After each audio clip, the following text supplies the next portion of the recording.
Assalamualaikum warahmatullahi wabarakatuh. Alhamdulillahirabbil alamin wassalatu wassalamu ala asyrafil anbiya'i wal mursalin wa ala alihi wa ashabi ajma'in amma ba'du.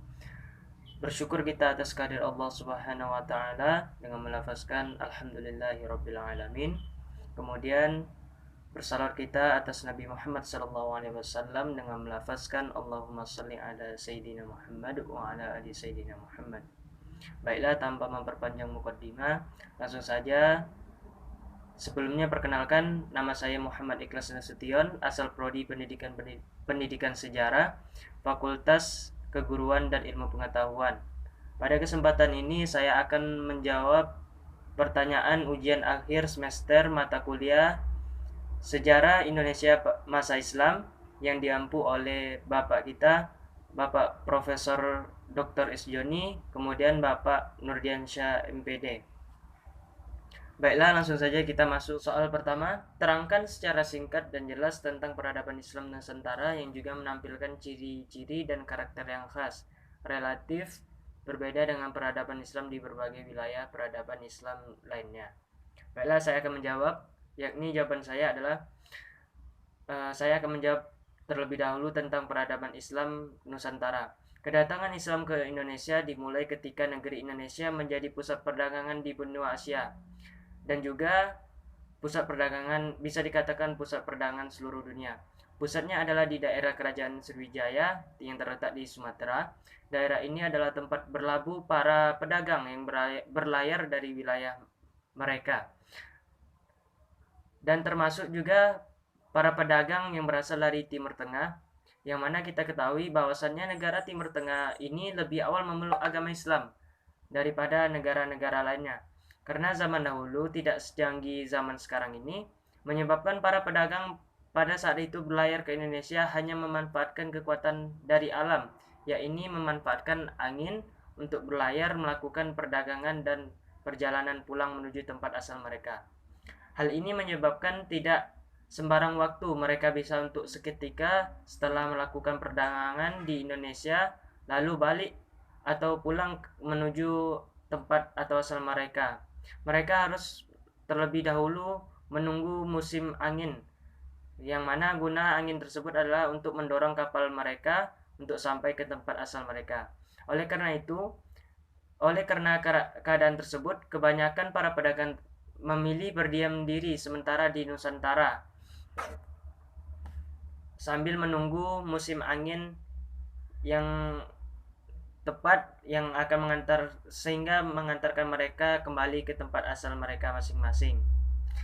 Proses berdiam diri yang dilakukan oleh para pedagang tersebut mengakibatkan terjadinya interaksi antara masyarakat pribumi dan masyarakat pedagang yang berasal dari Timur Tengah tersebut.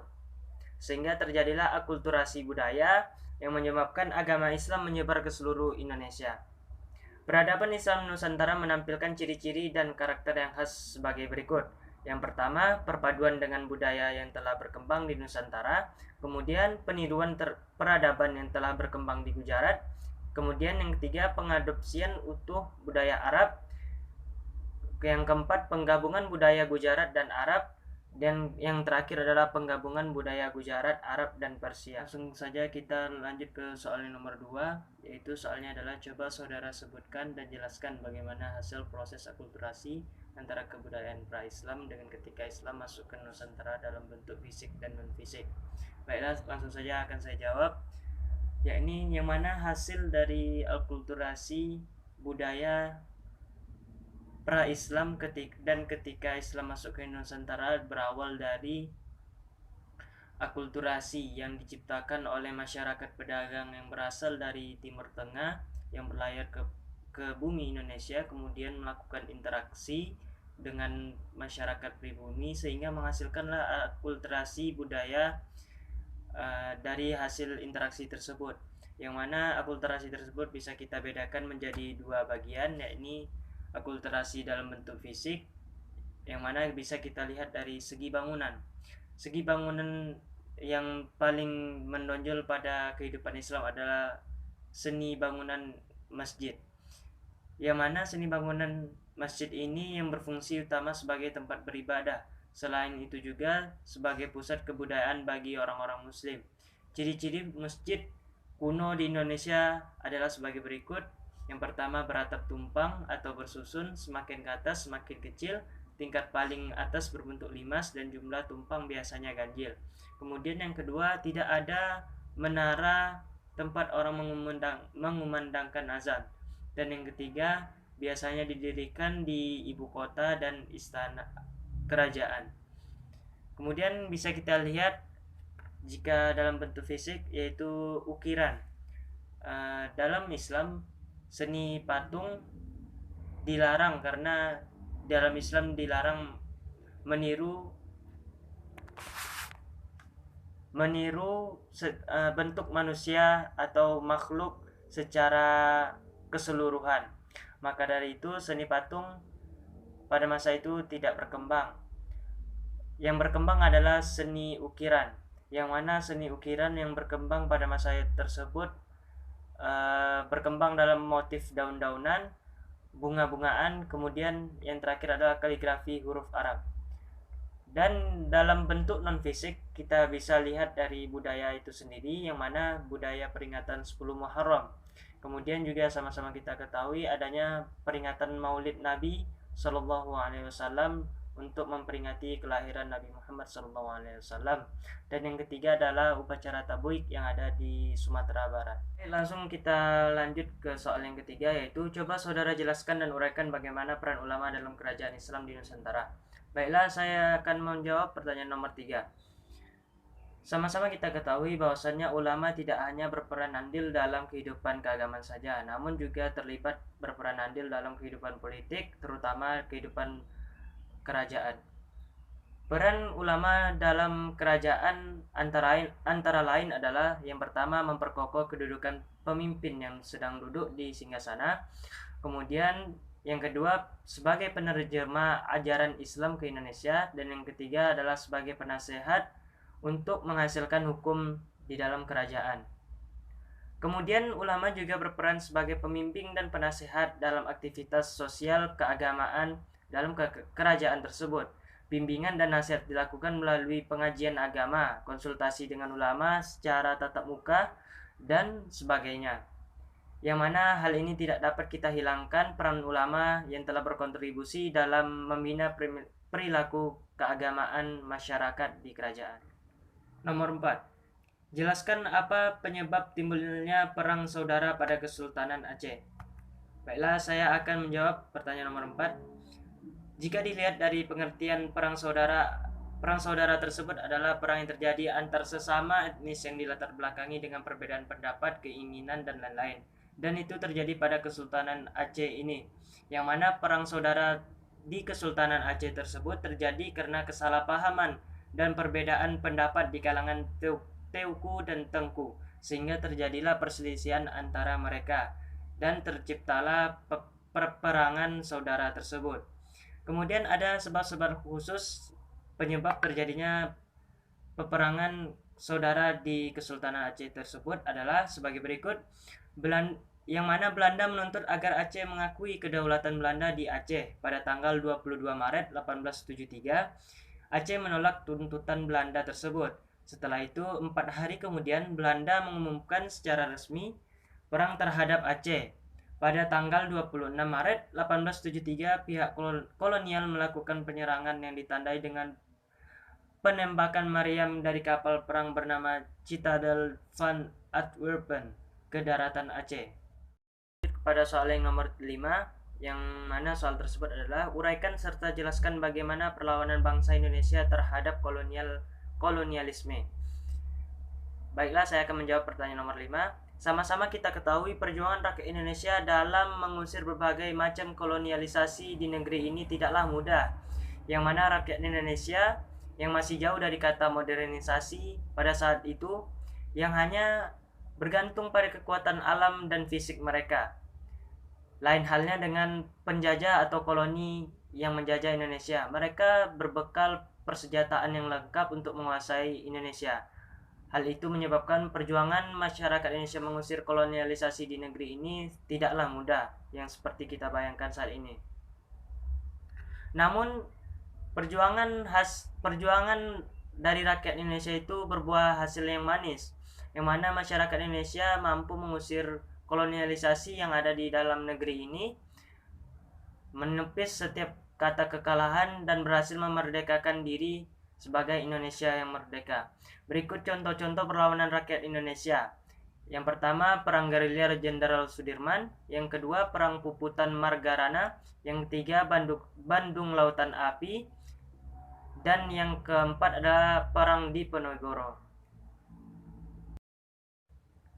Baik, lanjut kepada nomor soal yang keenam. Yang mana soal tersebut adalah uraikan serta jelaskan dengan baik bagaimana kebijakan masa pemerintahan Hindia Belanda dalam bidang politik, ekonomi, serta perubahan sosial budaya.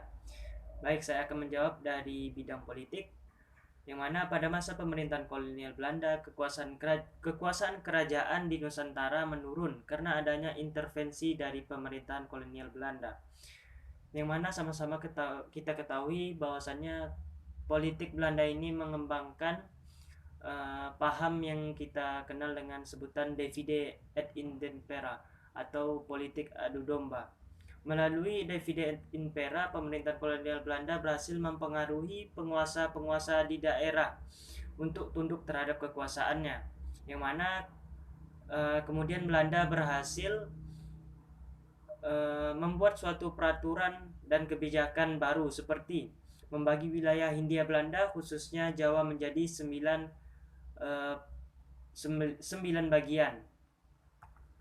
Kemudian tiap bagian dipimpin oleh prefek yang merupakan orang Eropa, sedangkan tiap kabupaten dipimpin bupati yang berasal dari orang pribumi bangsawan. Kemudian kebijakan berikutnya, Gubernur Jenderal dibantu oleh 6 departemen, yaitu kehakiman, keuangan, dalam negeri, kebudayaan dan kepercayaan, ekonomi, serta kesejahteraan rakyat. Dan yang terakhir, kebijakan politiknya adalah perubahan dalam politik pemerintahan kembali terjadi akibat kebijakan politik Pax Netherlandica di akhir abad 19 menuju awal abad 20. Kemudian beralih kita ke bidang budaya, yang mana masuknya bangsa Belanda mengakibatkan adanya pengaruh budaya dari bangsa Barat. Budaya Barat mulai mempengaruhi budaya lokal di Indonesia dengan adanya penyebutan beberapa kata yang merupakan gabungan dari bahasa Belanda dengan bahasa Indonesia, yakni kata serapan. Selain itu, mulailah muncul tari internasional. Kemudian mulai muncul alat-alat internasional, baik itu dari seni, kemudian juga arsitektur bangunan yang menyerupai bangunan Belanda seperti pada bangunan kota tua Jakarta. Lanjut kita kepada bidang yang berikutnya, yaitu bidang sosial, budaya sosial. Yang mana kebijakan di bidang budaya sosial ini adalah Belanda mendirikan gerakan Katolik dan Kristenisasi.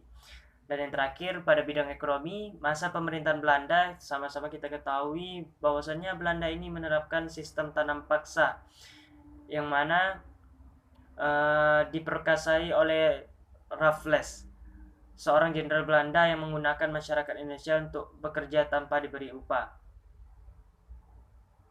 Kemudian pembangunan bank sentral milik Belanda dan pembangunan infrastruktur lainnya seperti jalan menuju Anyer dan ke Penarukan.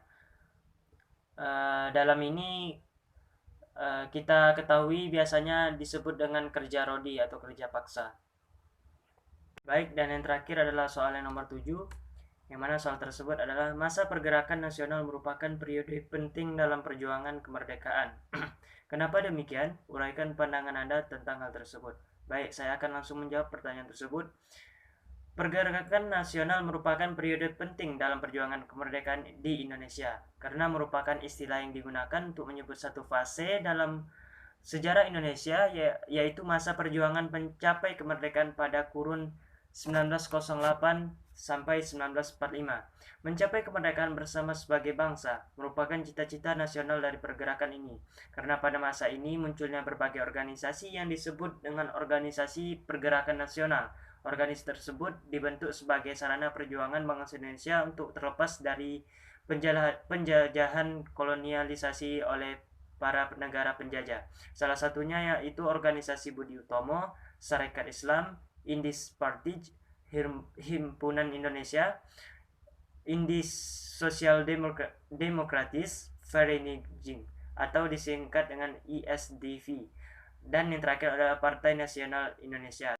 Sekian jawaban dari soal ujian akhir semester pada mata kuliah Sejarah Indonesia Masa Islam.